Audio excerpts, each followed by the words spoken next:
하겠습니다. 살아계신 하나님, 오늘 어버이 주일을 맞아 주님 앞에 이렇게 귀한 찬양을 올려드린 은혜 찬양대의 찬양을 받아주시니 감사드립니다. 이 고백이 또한 우리의 고백이 된 줄을 믿습니다.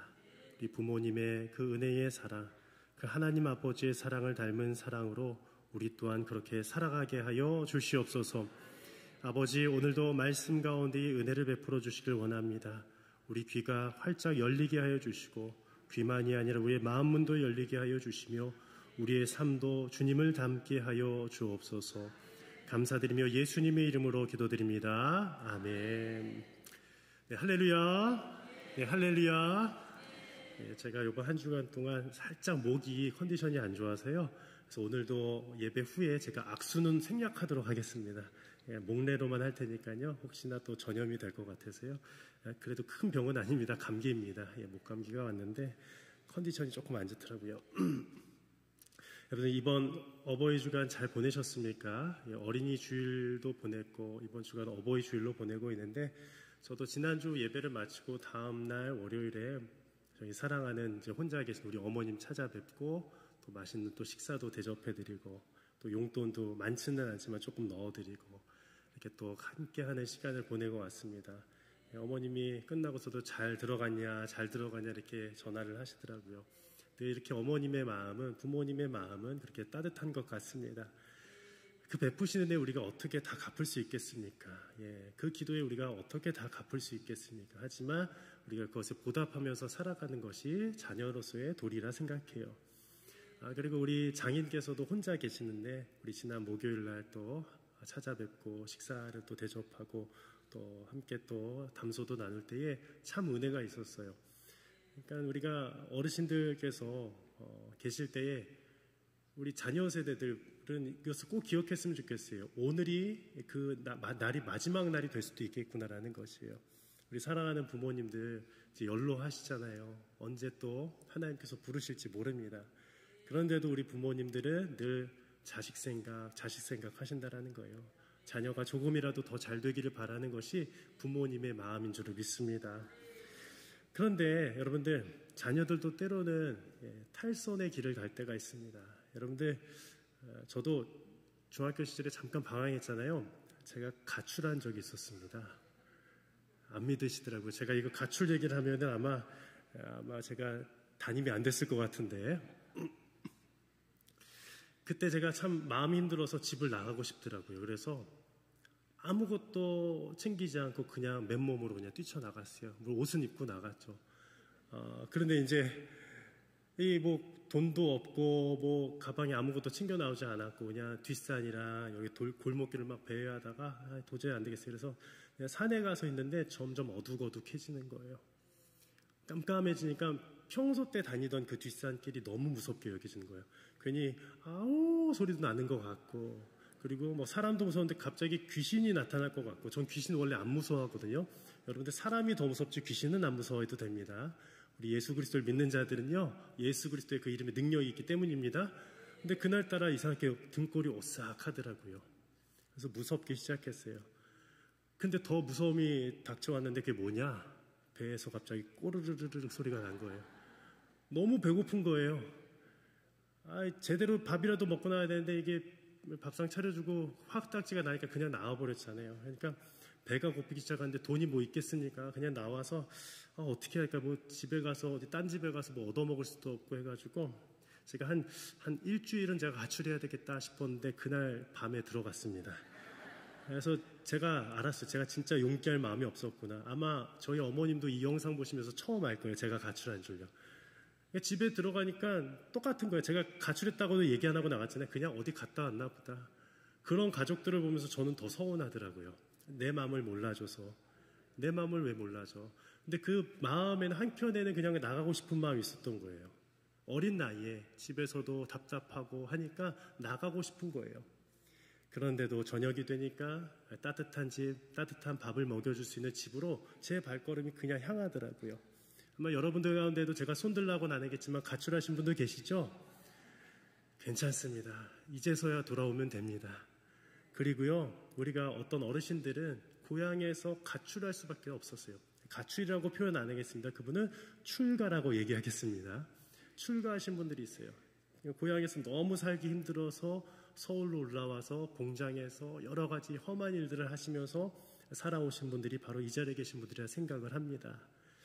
근데 여러분, 요즘에 위기청소년이란 말 들어보셨어요? 위기청소년이란 말이 있습니다. 무엇이냐? 즉 심리적으로, 정신적으로, 사회적으로 많은 고통 때문에 이들이 발달하지 못하게 되는 거예요. 그래서 이 청소년기에 그냥 머물러 있는 청소년들을 위기청소년이라고 합니다. 예를 들어서 가정의 불안화 그리고 여러 가지 억압으로 인해서 가출 청소년도 위기의 청소년이고요. 그리고 게임 중독에 빠진 청소년들도 위기 청소년이라 합니다. 그리고 여러 가지 학교 폭력 때문에 자신의 삶을 이어나가지 못하는 그런 아이들도 위기의 청소년이죠. 그런데 이 위기 청소년 최근의 기사인데요. 5명 가운데 1명이 어딜 갔어요? 가출의 경험이 있다는 것이에요.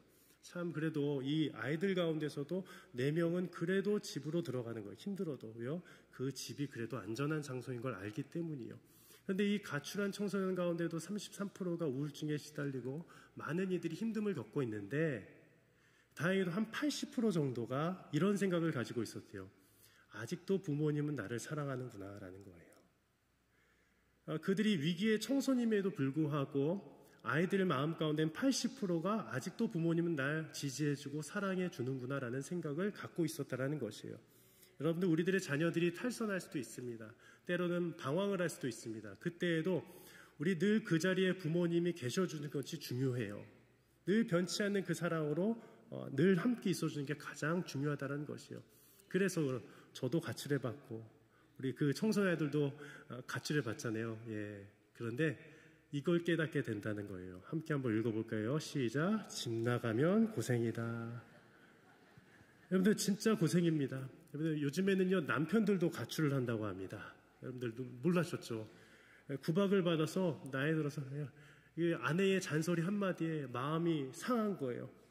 아유 문딩 죄송합니다. 이 문딩이 하여튼 이거 욕이죠 이거. 하여튼 뭐 하면서 이렇게 얘기를 하셨대요. 제가 들은 얘기라서 그래요. 저는 들은 얘기를 그대로 전할 뿐인데 그래서 마음이 남자분이 확상하니까 남자분이 가출하신 거예요. 근데 그분도 어떻게 돼요? 밤이 되니까 저녁이 되니까 배고프니까 다시 돌아오십니다. 아내가 차려준 밥 먹고 또 풀고 여러분들 집이 최고입니다. 그런데 아직도 이 집이 따뜻한 것을 경험하지 못한 이들이 이 세상 가운데 너무나도 많이 있다는 거예요. 아직도 집에 들어가면은 아버지가 온전치 못해서 화를 내거나 폭력을 쓰거나 또 어머니가 혼자 계시지만 그 어머니가 너무 바빠가지고 그 따뜻한 사랑을 경험하지 못하는 우리 아이들, 다음 세대들도 분명히 있다는 겁니다. 오늘 본문에도 이 집을 떠난 한 아들의 이야기가 나옵니다. 이 아들은 첫째가 아니라 둘째였죠. 2 아들이 있었어요. 근데 이 아들이요, 집을 떠난다라고 먼저 이야기는 하진 않았어요. 그런데 먼저 아버지에게 당돌하게 이렇게 요구를 하는 겁니다. 12절 말씀 함께 읽어볼까요? 시작. 그 둘째가 아버지에게 말하되 아버지여 재산 중에서 내게 돌아올 분깃을 내게 주소서 하는지라. 아버지가 그 살림을 각각 나눠 주었더니.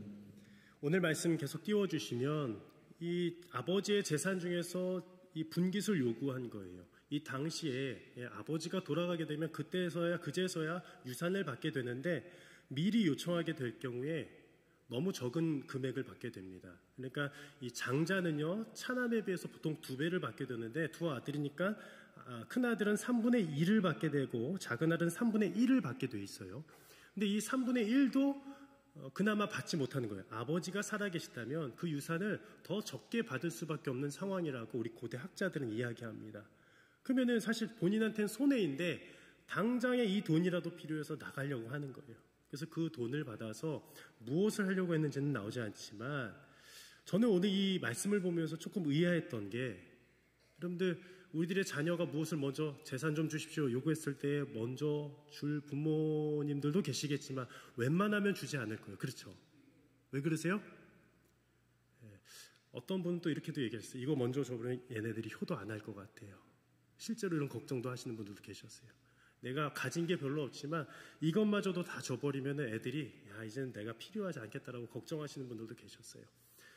과연 그랬을까? 근데 오늘 이 본문에 가온 아버지의 마음을 보면 이 전체적인 성경적인 스토리를 봐야 되는데요. 오늘 왜 그냥 그 유산을 넘겨주었는지 성경에 나오지 않습니다. 그런데 이 성경에 나온 이 하나님 아버지의 마음을 살펴볼 때 우리가 몇 가지를 좀 추측해 볼 수가 있습니다. 첫 번째는 무엇이냐?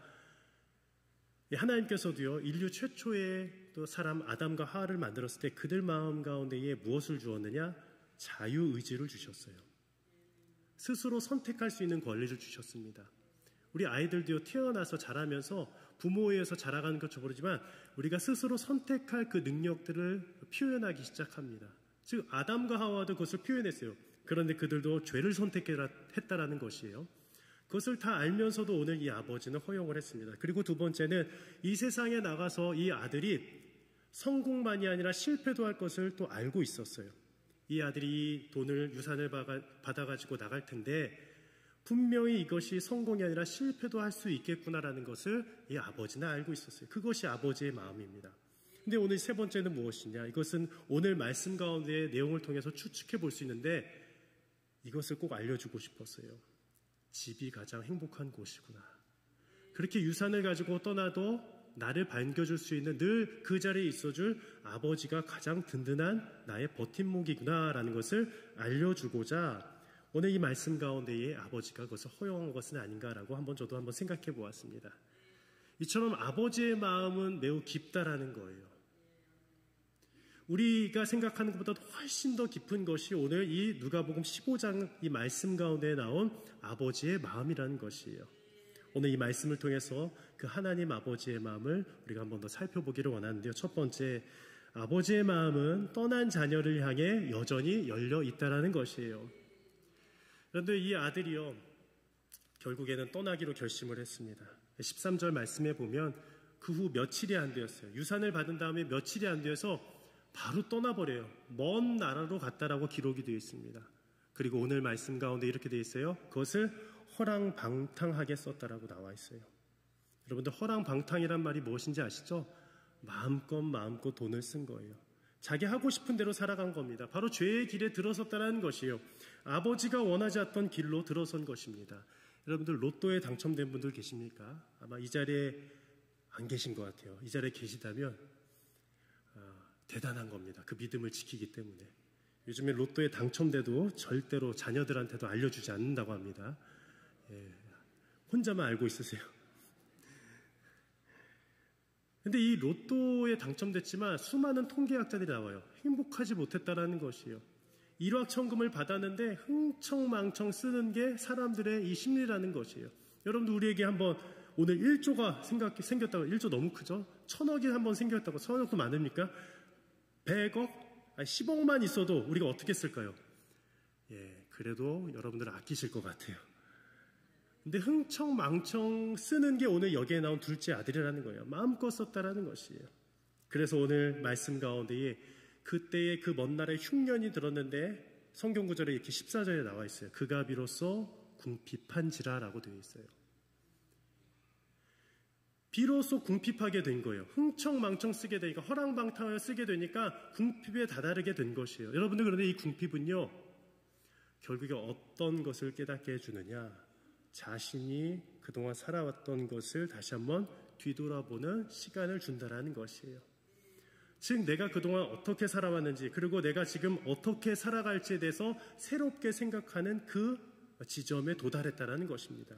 그래서 오늘 말씀 가운데 그가 비로소 궁핍했지만 그 궁핍은 바로 하나님의 은혜로 향하게 되는 발걸음이 된다라는 것이에요. 그래서 오늘 17절, 18절, 19절 말씀에 자기의 성찰의 내용이 나오고 있습니다. 함께 읽어볼까요? 시작! 이에 스스로 돌이켜 이르되 내 아버지에게는 양식이 풍족한 품꾼이 얼마나 많은가.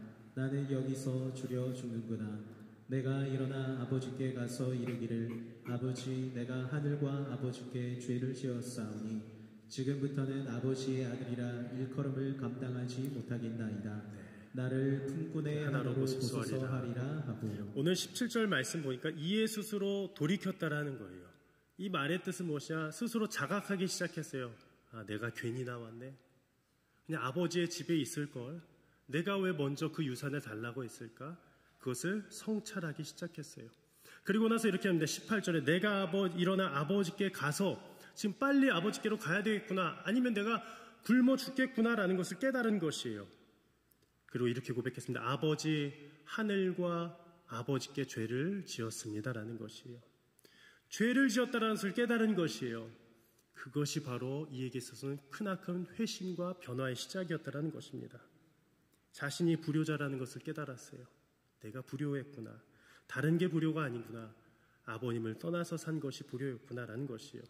그리고선 이 아들은 즉시 집으로 돌아가게 됩니다. 우리 20절 말씀도 함께 읽어볼까요? 시작. 이에 일어나서 아버지께로 돌아가니라. 이에 일어나서 누구에게로요? 먼 나라로 나간 것이 아니라 다시 아버지께로 온 것이에요. 이것이 은혜입니다. 여러분들 이에 일어나서 우리 하나님 아버지께로 나아가시길 바랍니다. 다른 데로 나아가지 마십시오. 아버지께로 나아가는 것이 은혜인 줄을 믿습니다. 우리가 궁핍할 수 있어요. 세상 살아가면서 너무 내 마음이 쪼들릴 수 있어요. 답답할 수 있습니다. 그때 어디로 나가야 돼요? 하나님 아버지께로 나가야 돼요. 내가 가정 가운데 어려움이 있을 수 있습니다. 갈라짐이 있을 수 있습니다. 나 혼자 아이들 스스로 키우면서 너무 힘들 수도 있어요. 근데 누가 키워주시느냐? 하나님 아버지께서 키워주시는 거예요. 우리의 육신의 아버지도 때로는 지칠 때가 있어요. 그러나 지치지 않으시는 우리 하나님 아버지의 그 품 안으로 나아가는 것이에요. 그 아들이 돌아왔을 때 아버지의 마음이 어땠을까요? 그때 아버지의 마음은 분노하지 않았어요. 질책하지 않았어요. 모르겠어요. 저는 어땠을까? 예를 들어서 제 아들이 만약에 그 허랑방탕하게 해서 쓰고 왔다. 절대 들어오지 마. 문 걸어 잠그고. 이렇게 했을까요? 모르겠어요. 진짜 그런 부모들이 일일 드라마에 엄청 많이 나오고 영화에도 나옵니다. 이거 실제 상황에도 있어요. 연을 아예 끊어버린 가정들도 있어요. 부모와 자녀 사이에. 왜요? 그거 봐. 내가 그렇게 키웠는데 내 마음대로 하지 않고 네 마음대로 했더니 그렇게 됐지. 연락도 하지 마. 이런 부모님의 마음이 있을 수 있어요? 없어요? 있어요. 우리 가운데는 안 계시겠지만 있어요. 예전에도 유산 싸움 때문에 자녀들이 싸워가지고 고생하시는 우리 권사님 한 분의 이야기를 들었어요. 재산 싸움 때문에 다 풍지박산이 나가지고 아버님이 돌아가셨는데 그것 때문에 누가 제일 마음이 아프냐면 권사님이 마음이 너무 아프셨던 거예요. 저한테 오셔서 누구한테도 꺼내보지 못한 그 얘기를 하시면서 기도 요청을 하셨어요. 1년, 2년이 지나도 안 됐습니다. 제가 교구를 떠나고 3년, 4년, 한 5년쯤 됐을까? 이 3남매가 다 와서 함께 예배드리면서 마음이 풀리기 시작했대요. 그 기도의 응답이 나타난 줄 믿습니다. 여러분들, 자녀들이 또 척을 진 경우들도 있습니다. 여러 가지 이유 때문에요. 그럼 누가 가슴이 제일 아플까요? 부모 마음이 찢어집니다.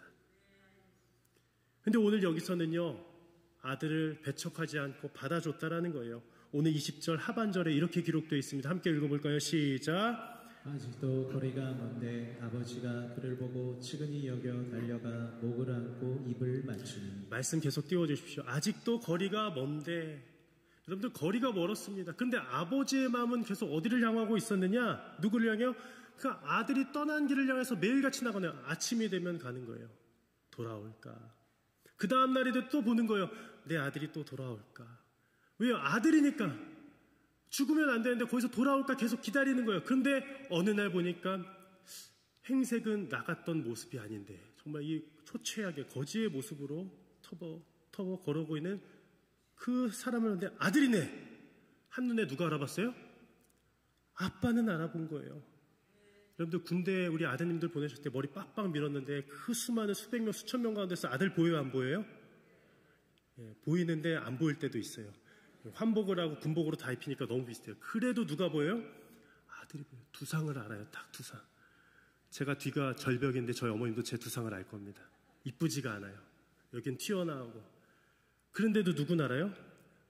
어머니, 부모님은 알아요. 아버지도 너무 멀리 있는데 안 거예요. 아, 내 새끼구나, 내 자식이구나. 그러면서 어떻게 했어요? 아들도 보고 막 달려왔어요. 말씀 계속 띄워주십시오. 아버지가 달려갔어요. 아들은 이제 걸어올 힘이 없는 거예요. 나 스스로 이제 그 집에 들어갈 수가 없는 거예요. 왔는데 너무 지쳤는데 저 멀리서 터벅터벅 이제 좀만 가면 되는데 저기서 누군가 막 달려오고 있는 거예요. 누구예요? 아버지가 달려가고 있는 거예요. 아빠가 그 연로하신데도 달려가서 어떻게 해요? 목을 안아주셨어요. 오늘 목을 안아주셨다라는 거예요. 그리고 입을 맞추었다라는 거예요. 이게 하나님 아버지의 마음인 줄을 믿습니다. 여러분들, 우리 교회에 와서도 이 마음을 느끼는 거예요. 우리 하나님 아버지가 예배드리러 왔는데 늘 품어주신, 우리가 죄악 가운데 살아왔어도요, 우리가 늘 품어주시는 그 하나님 아버지를 믿으시면 그 은혜 가운데 우리들은 오늘도 살아갈 수 있는 힘을 얻을 줄을 믿습니다. 주님은 오늘도 이렇게 말씀하세요. 누구누구야 괜찮아. 세상에서 실패했지만 괜찮아. 그냥 와서 예배 드려. 와서 기도하자. 말씀 듣자. 그러면 하나님이 그 품 안에 안아주신 줄을 믿습니다. 그렇다면 두 번째는 뭐냐? 아버지의 기쁨이 바로 자녀의 기쁨, 이 자녀의 회복에서 시작된다는 것이에요. 이 사실을 꼭 기억하셨으면 좋겠습니다. 우리 20절 하반절 다시 한번 읽어볼까요? 시작. 아직도 거리가 먼데 아버지가 그를 보고 치근히 여겨 달려가 목을 안고 입을 맞추니. 아직도 거리가 먼데 이제 달려갔어요. 치근히 여겼어요. 이것은 창자가 끊어진다라는 고통이며 스플랑크. 이 아주 창자가 끊어진다라는 표현을 쓰고 있습니다. 너무 마음이 아픈 거예요. 아들이 그러니까, 자녀가 그러니까. 근데 달려갔습니다. 달려가서 이제 어떻게 했습니까? 우리가 말씀 한 구절이 이게 기억이 나야 됩니다. 딴 게 기억이 나는 게 아니라 이승찬 목사가 가출했다는 거 기억하지 마시고 이 말씀 기억났으면 좋겠어요. 어떻게 했어요? 아버지가 지난주에는 품에 안아주셨잖아요. 품은요 이렇게 안아주시는 거 따뜻하게. 여기서 목을 안는다라는 거는 어떻게 꽉 안는다라는 거. 꽉! 왜 꽉 안았는지 아세요? 여기서는 꽉 안는다라는 표현을 왜 썼을까요? 하나님께서 이 말씀을 왜 그렇게 기록하셨느냐? 다신 떠나지 마요. 다신 떠나지 마. 다시는 떠나서는 안 되라는 거예요, 여러분. 여러분, 이 사실이 여러분들의 말씀이 되기를 바랍니다. 여기서 목을 안는다라는 거는요, 진짜 떠나지 않는다라는 거예요. 이제 숨이 턱턱 막히기 시작합니다. 아빠 너무 세게 안았어. 실제로 청소년 사역자들이 그렇게 설교를 하기도 해요. 아빠가 그럴 정도로 이 사랑하는 마음 진심반 그냥 떠내버렸던 거 요놈 와라 하면서 꽉 안아줬다. 이렇게 청소년 사역자들이 설교한 적도 있습니다. 근데 그게 아니라 진짜 사랑해서 안아주신 거예요. 꽉 안아주셨어요. 그리고 어떻게 했어요? 말씀 가운데 무엇을 맞추었다? 입을 맞췄어요. 여러분들 아기가 갓난아기가 태어났을 때 이제 그 신생아실에서 나오면 어떻게 해요? 너무 이쁘잖아요. 우리 어르신들 자녀 태어나고 나서 어떻게 해요? 막 쪽쪽쪽쪽쪽 얼마나 많이 뽀뽀하셨어요, 그렇죠? 저도 한동안 막 뽀뽀 막 하다가 어떤 기사가 뜬 거예요. 부모의 충치는 아이에게 전염됩니다. 그래가지고 그 소식을 듣고 저희 아내랑 저랑 그동안 뽀뽀를 못 하겠는 거예요. 아이한테 뽀뽀를 해야 되나. 그런데도 뽀뽀가 되더라고요. 왜 그래요? 내 새끼니까, 내 자녀니까 그런 거예요. 그런데 한번 오늘 이 본문에서 그 아들은요, 냄새가 풀풀 났어요. 씻지도 못했어요. 그런 거지 행석으로 왔는데 아들을 안고 어떻게 하기 시작해요? 아빠는요? 그렇게 더러운데도 입을 맞추는 거예요. 왜요? 자녀이기 때문이에요. 그런데 그 이유에 대해서 오늘 24절에 기록하고 있습니다. 24절 말씀 한 번 더 읽어보겠습니다. 시작. 이 내 아들을 죽었다가 다시 살아났으며 내가 잃었다가 다시 얻어노라 하니 그들이 즐거워하더라. 말씀에 보면 이 내 아들은 어떻게 했다가 살았다고요? 죽었다가 다시 살아난 거예요. 여러분, 죽다 살아난 거예요. 입이 그때에 멀리 이방 땅으로 나가면요, 혼자 나가게 되면 그 길을 나가게 될 때 대부분 죽어 나갔어요. 광야도 있고요, 자신을 보호해줄 가족 공동체도 없습니다. 죽은 줄만 알았어요. 그런데 살아 돌아오는 거예요. 그때 어떻게 너무 기뻐서 안아줘서 목을 안고 입을 맞추기 시작한 거예요. 여러분들 전쟁터에 갔다가 실제 어떤 영화에서 봤는데요, 이 오보가 되어서 자신의 자녀가 죽은 줄로 알고 한 몇 년간 계속 슬픔에 빠져 있었습니다. 근데 알고 보니까 이 자녀가 살아있는데 다른 이름을 가졌던 군인의 그런 전사 통보지가 그 부모님의 집으로 가게 된 거예요. 나중에 몇 년 후에 집에 왔는데 어머님이 뭘 이렇게 들고 있다가 그냥 털커덕 다 떨어뜨리면서 와장창 너무 놀란 거예요. 아들이 살아 돌아왔으니. 죽었는 줄 알았는데 살아있으니 얼마나 기쁘겠어요. 그렇다면 여러분들도 가서 와락 안아주지 않겠습니까? 펑펑 울면서 내 새끼 하면서 안아줄 거예요. 여러분들 다른 게 효도가 아닌 것 같아요. 그냥 살아있는 것만으로도 효도입니다. 그런데 때로는 우리가 인생 살면서 먼저 아파서 이 세상을 떠날 수도 있지 않겠습니까?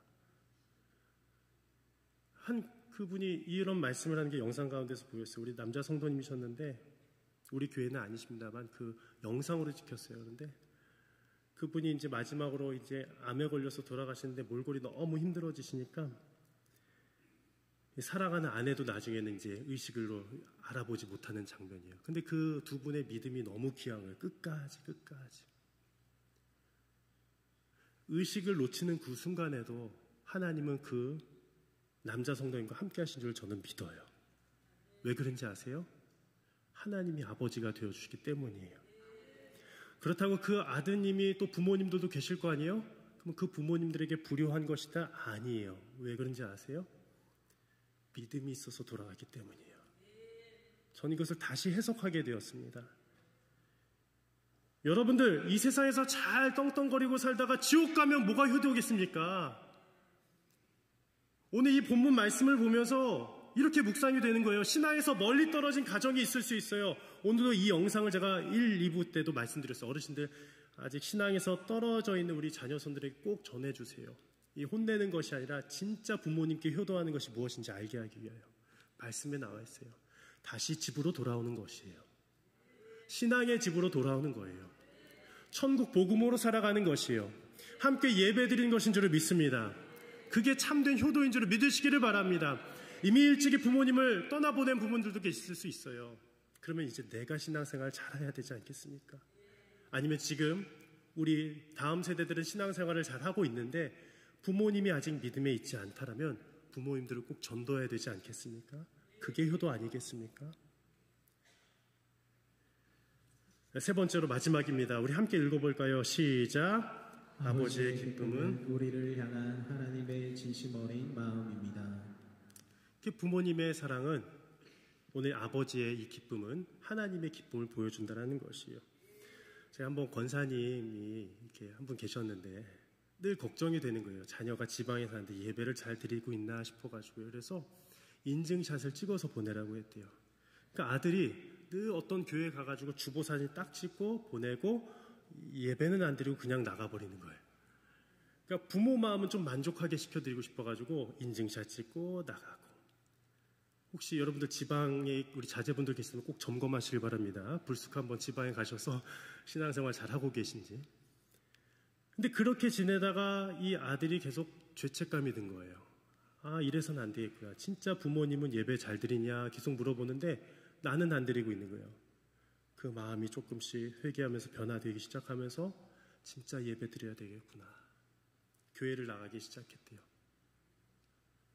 여러분들 다른 게 효도가 아닙니다. 믿음 가운데 나오는 게 효도입니다. 저는 우리 꿈의 숲교회 온 자녀손들이 그런 믿음 가운데로 진짜로 예배드렸으면 좋겠어요. 오늘 이 마음이 어떻게 전해지느냐? 하나님 아버지의 그 진심 어린 마음은 우리가 세상에서 믿음을 잃고 또한 교회에 나오지 않고 떠나갔을지라도 여러 이유들이 있습니다. 상처받아서, 누가 싫어서, 또 누구의 말 때문에 힘들어서 교회 떠날 수 있습니다. 하지만 다시 돌아올 수 있는 기회가 있는 거예요. 왜냐하면 이곳에는 우리 하나님 아버지가 계시기 때문인 줄 믿습니다. 하나님 아버지는 늘 맞아주시는 것이에요. 우리가 죄를 지어도 그리고 떠났는데 내가 그 사람이 싫어서 떠났는데 이제는 내가 죄악 가운데서 그냥 빠져서 살고 있는 것을 내가 깨달은 거예요. 이제 돌이켜야지. 하나님께로 와야지 하면서 회개하면서 예배 드릴 때에 그때에 하나님은 우리의 예배를 다 받아주실 줄을 믿습니다. 말씀을 마치겠습니다. 우리 하나님 아버지께서는 예배의 회복 가운데에